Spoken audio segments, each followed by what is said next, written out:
Assalamu alaikum al'ummar duniya. Sunana Hibzullahi Shehu Dogara wanda kuka fi ganewa da Wiz Club.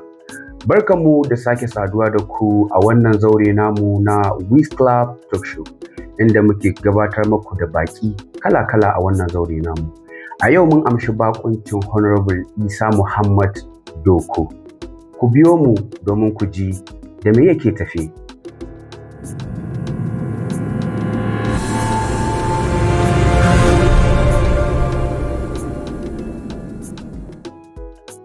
Barkanmu da dawowa. Kamar yadda kuke gani a hannun dama na yau ina tare da Honorable Isa Muhammad Doko. Honorable Isa, wannan lokaci da fata an yi so lafiya. wallahi alhamdulillah. Masha Allah. A cikin ƙaramin lokaci za mu so ka sanar da mu da masu sauraro gaba ɗaya. Wane ne Isa Doko? Shi dai Isa Doko mutum ne na mutane, matashi ne kuma na matasa, Gaskiya ne. ne kuma kyakkyawan fahimta tsakanin shi da matasan da yake tare da su. Masha Allah. Masha Allah. Kai ɗan siyasa ne, kuma kai ɗan kasuwa ne. Siyasar ka ta samu kasuwancin ka ne? Ko kasuwancin ka ne ya samu siyasar ka? Na kuma ji daɗin wannan tambaya sosai. Siyasa ita ta samu kasuwanci na, saboda sanadiyan kasuwancin aka san ma a siyasa. Sanadiyan kasuwanci Aka san na a siyasa. aka san ka a siyasa. Masha Allah. Menene alakar ka da Alhaji Sani Uwaisu, garkuwan kudin Zazzau? Alaƙa na da wannan mai gida na, ko in ce uba, alaƙa ce wadda sai dai in ɗan ba da ɗan misali kaɗan a cikinta, amma ta wuce ma kwatanci. Alaƙa ce mai girma. Muna sauraron ka. Yawa, na farko shine muna tare da mai gida ba wai tun ba hidimar siyasa ba, saboda mahaifiyar shi suna tare da mahaifiyata. Na fahimta. Ni kuma ina mai kallon wani a wajena, sakamakon alaƙan da suke da mahaifiyar shi da mahaifiyata. To kaga duk mai hankali abin da zai ɗauka Gaskiya ne. kenan. Gaskiya ne. Yanzu dai idan na fahimta, kamar zai iya zama maka wani madubi kenan, ko wani jagora ma? Ƙwarai kuwa, to san gaske ma. Masha Allah. Nice one. Ka canza jam'iyya daga APC zuwa ADC. Insha Allah. Me ya haifar da haka? To rashin adalci da aka yi mana wanda ba mu ji daɗin shi ba, shine dalilin da ya sa dalilin da ya haifar da hakan. To misali rashin adalci, kamar ita wannan jam'iyya kenan da ka bari?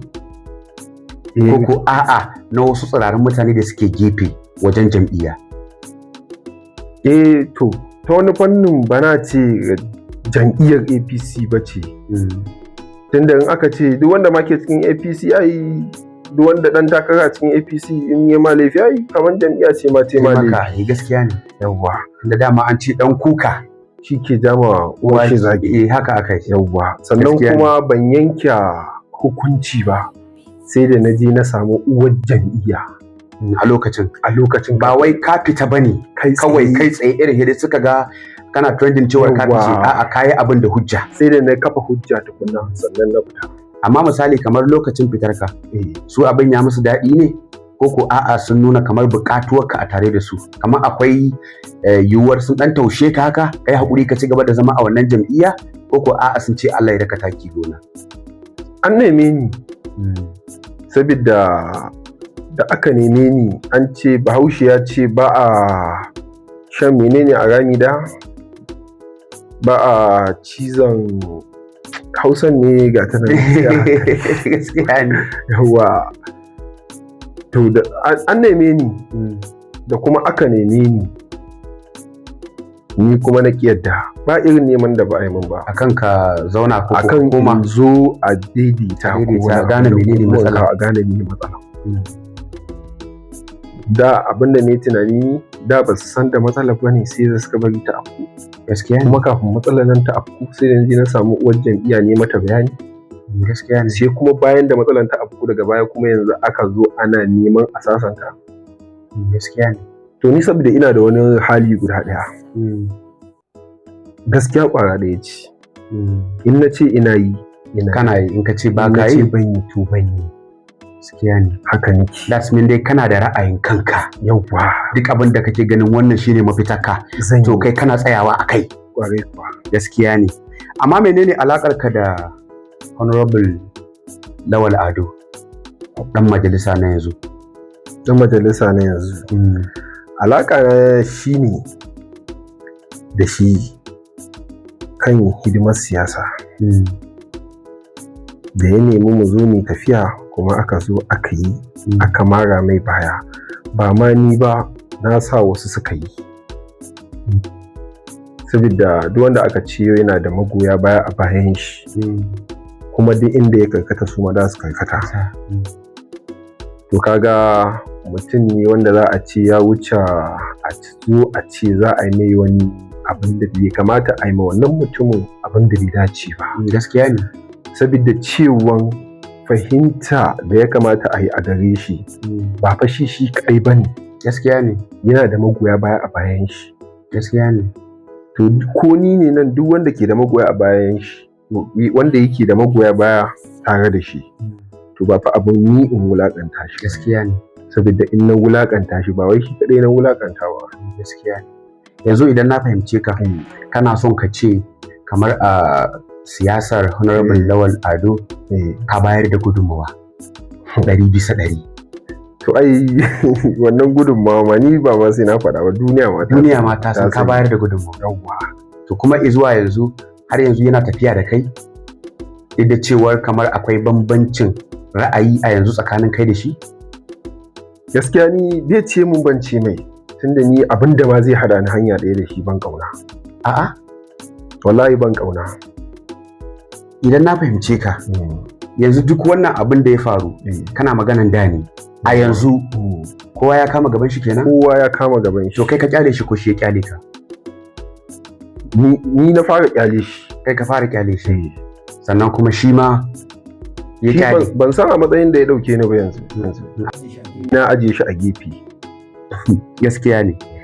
Kana son taimakon mutane, musamman matasa, wanda hakan yana yawo sosai. Hakan yana da alaka da gyaran siyasar ka? Ko a'a wannan wani ra'ayi ne naka na daban wanda kake da shi? Wannan bai shafi siyasa ba. Bai da alaka da siyasa? Bai da alaka da siyasa. Amma da na shiga siyasa sai magoya baya kuma suka taso sai aka haɗa shi da siyasa. Dalili na cewa bai shafi da siyasa ba, kafin in fara hidimar siyasa muke tare da matasa, kuma ko da yaushe burina ya za a yi in kawo wani ci gaba wanda matasa za su amfana. Gaskiya ne. Saboda ni har yau har gobe ina wani kuka guda ɗaya, ga matashi ya zauna bai sana'an komai, abin na mun ciwo. Gaskiya ne. To in fa na gani sai inda ƙarfi na ya ƙare. Gaskiya ne. Gaskiya sai inda ƙarfi na ya ƙare. In dai ina da yanda zan yi, to zan yi ƙoƙari in yi. Gaskiya ne. Kamar akwai zance da yake fita cewar ma kamar akwai gidan biredi naka na musamman wanda ka kirkira, wanda kuma ka ɗibi matasa da yawa ka zuba su a cikin wannan ma'aikata naka. Da gaske ne? Wannan da gaske ne. Gaske ne kenan. Masha Allah. Akwai yiwuwar ko kana son wani takara ne a wannan tenuwa da muke fuskanta? Eto ni a yanzu in ce ina son wata kujera ko na abu nan. Yanzu baka son wata kujera? Gaskiya. Amma wata kujera ka taɓa nema a baya? Kansila na nema. Ok, ka nemi kansilo. Na shika ward kenan? Na shika ward. Amma a lokacin yaya ka fahimta ka samu goyon bayan matasa sosai ko a'a menene? Ai ba ma matasa kaɗai ba na samu goyon bayan su, har dattawa a wajen. Gaskiya ne. Saboda akwai wasu abubuwa da suka faru a wajen, to ka san in ka fahimci abu to kafin ko kai ga wajen to kai kokari in kana da yanda za ka kai magance shi ka magance shi a wucin gaskiya ne wannan.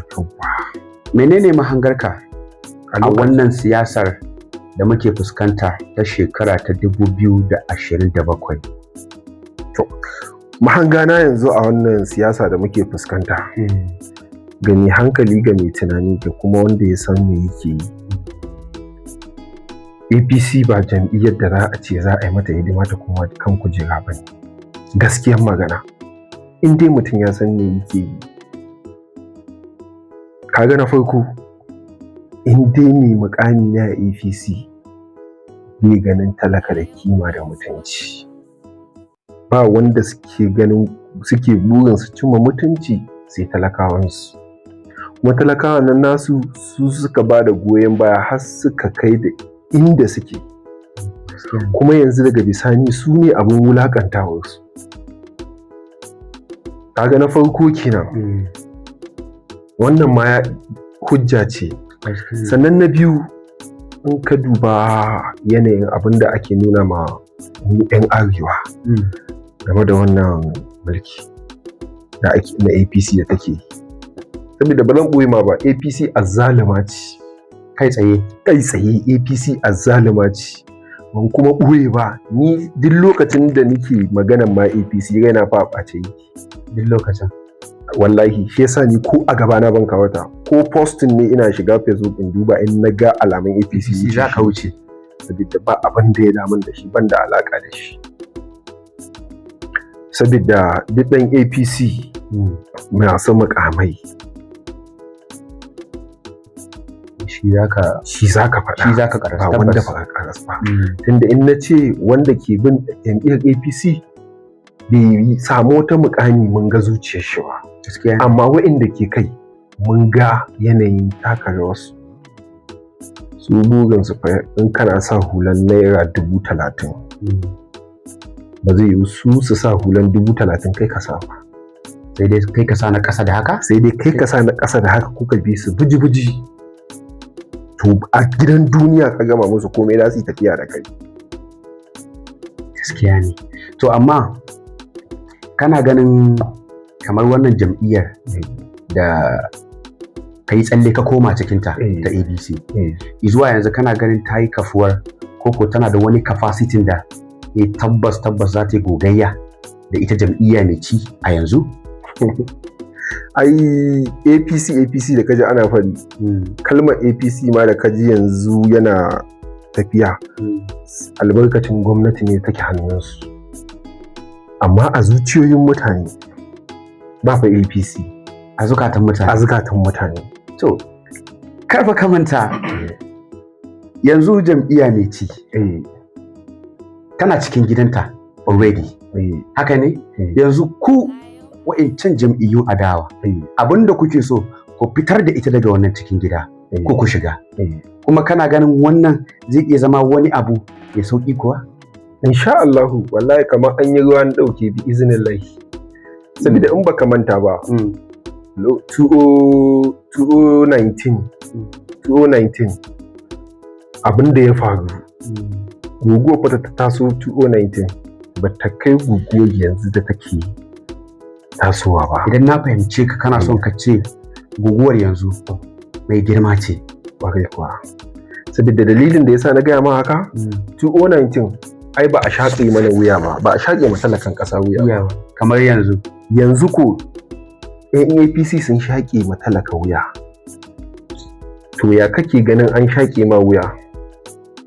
Gaskiya ne, mutum zai yi ƙoƙarin ƙwatar kai, ko ta wani hali ne za ka yi ƙoƙarin ƙwatar kai. To kaji abin da ke siyasar da za a buga bana kenan.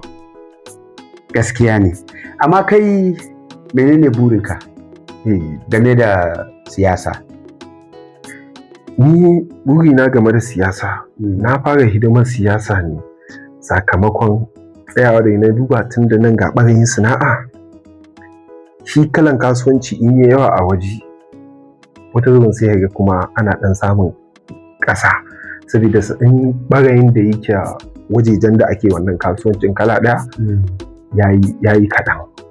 Gaskiya in ma misali in ce kamar in ba babban gari ba ne, ka kamar a nan ni inda nake da shi zan yi, inda kake nan ne gaskiya ne tabbas. Kamar nan shikani da nake to duk lungu da sako in ka shiga ba sai in ma ka shiga ba sai an ce ma wai wane na da yara a waje kaza ba ko wani abin nan. Za ka ga duk kusan yara da za ka gani suna kiran hidimar sana'ata.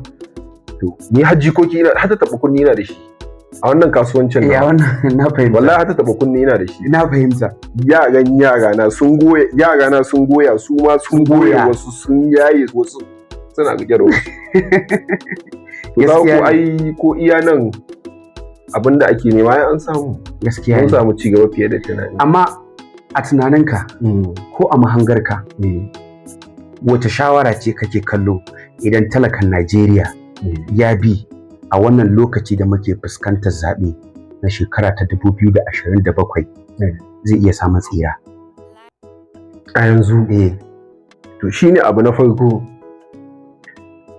duk jam'iyyar da za Allah ya kaddara za ta karɓi mulkin nan, abu na farko kafin ku tsaye da ɗan takara ku tsaya shin kuskuren da muka kenan a baya ba ke sa muke ta girban abubuwan shirman da muka yi a baya. Kafin ka mara mai baya ka duba a mahanga mai zurfi ko ka tambayi dattawa in kai lokacin ba kai wayau ba ka ci da irin hididdimin da yake yi, to ka tambaye na gaba da kai shin ya wane yake kafin ku tsaye da mutum takara ku san me ya gina ma jama'a kafin ya so fannin siyasa zai fara hidimar siyasa. Idan na fahimce ka a yi amfani da maganar magabata akan ɗan takara, yaya bayan shi take? Yawwa haka kake so ka ce wanda akwai yiwuwar yadda in bayan shi ta yi kyau to gaban nan tashi ma muna sa ran tafi bayan nan kyau za a iya samun ta a haka. Yawwa gaskiya ne. To amma menene shawaranka ga matasanmu?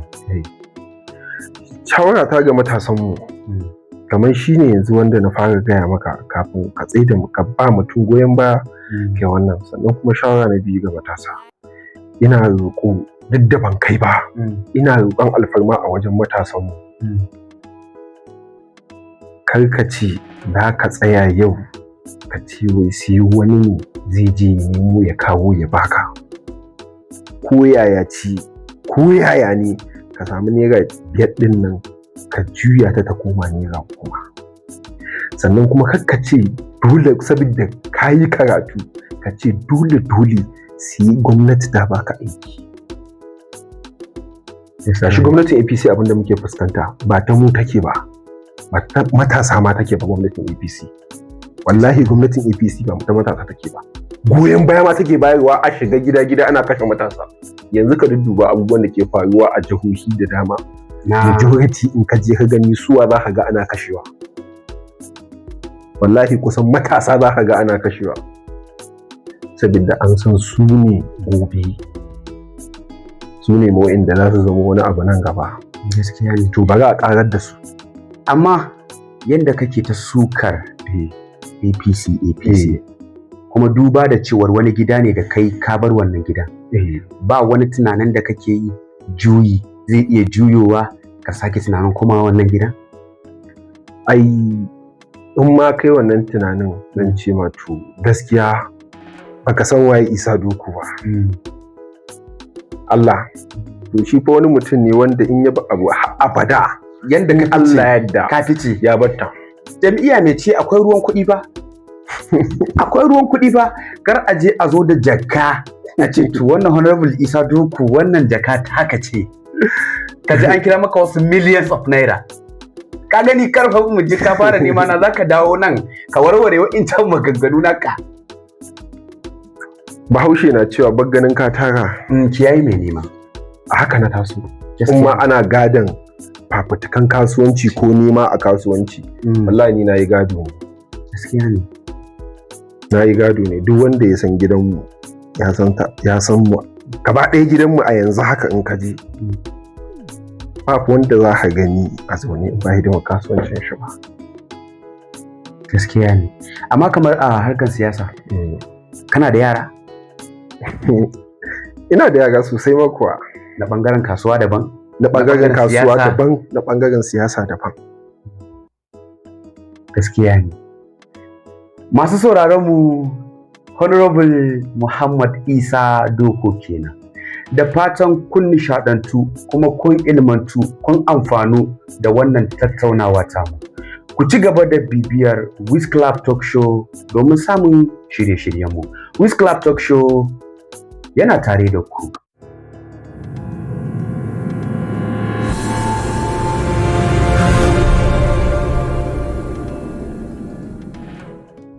Welcome to NSG. Ina mawaka waɗanda suke so su mallaki all platform music accounts, abin nufi da zaran kun saki wakanku ya karaɗe duniya baki ɗaya, a inda za a samu sound ɗinku a TikTok, Facebook, Instagram, Shazam, kai da dukkan wata manhaja baki ɗaya. Kuma duk wanda ya yi amfani da sound ɗinku ko ya saurari wakanku za su biya ku kuɗaɗenku. Ga waɗanda suke so za mu buɗe musu cikin farashi mai sauƙi. Ba nan muka tsaya ba. Idan kuna so ku mallaki wannan account kuma kuɗinku bai cika ba, za mu amshi kashi 50 na cikin kuɗin aiki bayan an buɗe muku. Daga baya za ku yi alkawari ku biya sauran kashi 50. Ga waɗanda suke da sha'awa, suke da ra'ayi, suke so, suke bukata, za su tuntuɓe mu akan wannan namba. Ku tura mana saƙonku ta WhatsApp ko kuma ku kira mu kai tsaye 081 00 13 2288. Ku biyo mu da saƙonku domin ku ji ƙarin bayani daga gare mu.